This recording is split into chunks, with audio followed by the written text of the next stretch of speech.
In this lesson, we're going to take a look at income versus expense. We actually want to take these linear equations we've been working with, slope, intercept, and actually start putting them to use, trying to make some visual sense of what it is we're doing. So what we're going to do is imagine that we are going to make our own product, okay? And then we're going to try to decide on how much to sell it for.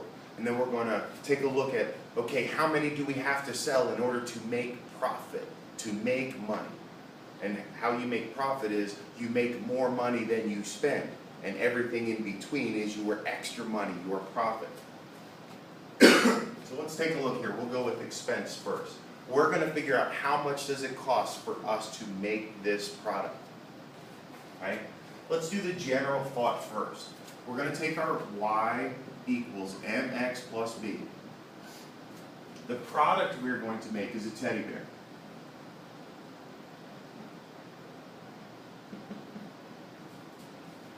And what we're going to do is we're going to imagine there's a machine. This big machine that you get all the materials. You get the fabric, you get the stuffing, you get the eyeballs, you get all that, dump it in the machine. This machine does its work and out comes a teddy bear.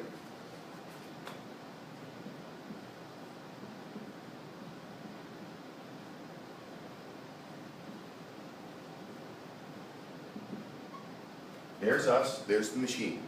So what we need are all these individual materials. The fabric, the stuffing, the eyeballs, and we take all of these things, put them in the machine, and out comes a brand new teddy bear.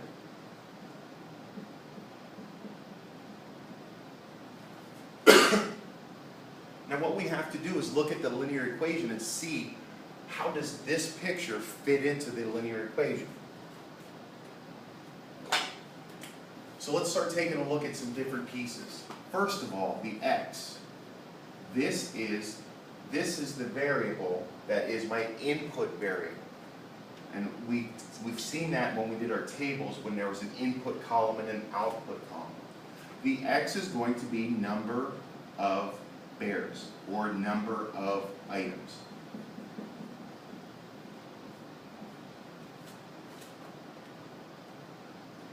Now this number can change. What if we produce 10 bears? Because 10 people wanted a bear. So this number would change. Okay, so 10 people, so I'm going to put 10 in for x. What if 1,000,000 people wanted a bear? Well, then I would put 1,000,000 in for x. So x is the thing that determines how everything else works. Because I need to know x first before I can multiply and then add. So the multiply is what comes next. This number, my slope, is called my variable cost.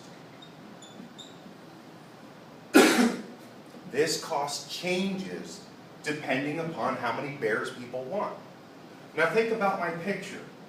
If people want a lot of bears, what do I need a lot of? Do I need a lot of materials? Or do I need a lot of machines? Now you may say, you kind of need a lot of both. But think about which one changes more. Like if I'm making 1 bear, I need a machine. If I'm making 10 bears, do I really need 10 machines? Or can I use the same machine to make the 10 bears? If I'm making 1,000,000 bears, do I need 1,000,000 machines, or can I use 1 machine to make 1,000,000 bears? This, I only need 1 of. I need 1 machine in order to do it. So think back now. What is going to change a lot dependent upon the number of bears I make? Hopefully you say, Mr. Long, it's the materials. The more bears you make, the more materials you need. So the materials is the thing that changes, which is my variable cost. So we're going to call this materials.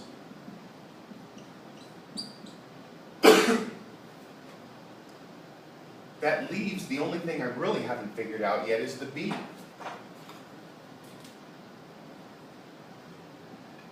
This is going to be my fixed cost.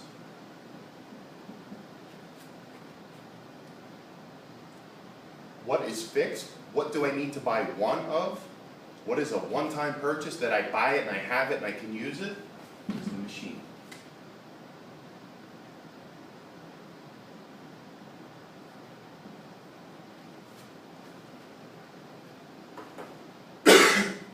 So let's take a look at it. X is the number of bears I want to make. Dependent upon this, if it's a high number, low number, middle number, I need to figure out how much material I need. And that's my materials cost. And then I need a fixed cost. Okay, my fixed cost is the one-time purchase of the machine. So I take however many materials I need, I put it in, use the machine, and get my bear. Now, what all this cost adds up to is Y. Y is my total expense. How much does it cost me to make this many bears? That's what the Y tells me. So I'm going to erase this. We're going to take a look at some actual numbers, and then we'll graph it.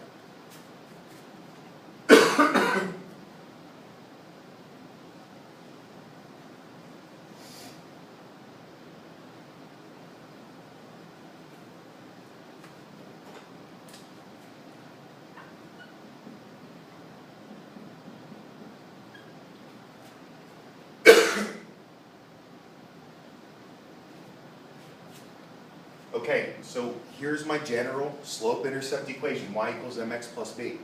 Let's start filling in some actual numbers. Now, I don't know how much a stuffed teddy bear machine costs, so we're doing this fictionally. Y equals mx plus b. How much is the machine itself? I'm going to erase b. Let's call it $500.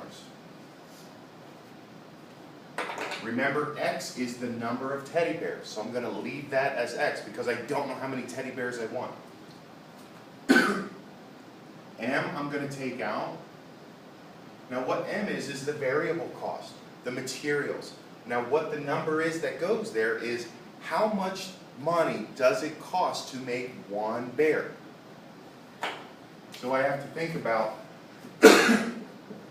how much fabric, how much stuffing, how much the eyeballs are, and all that stuff.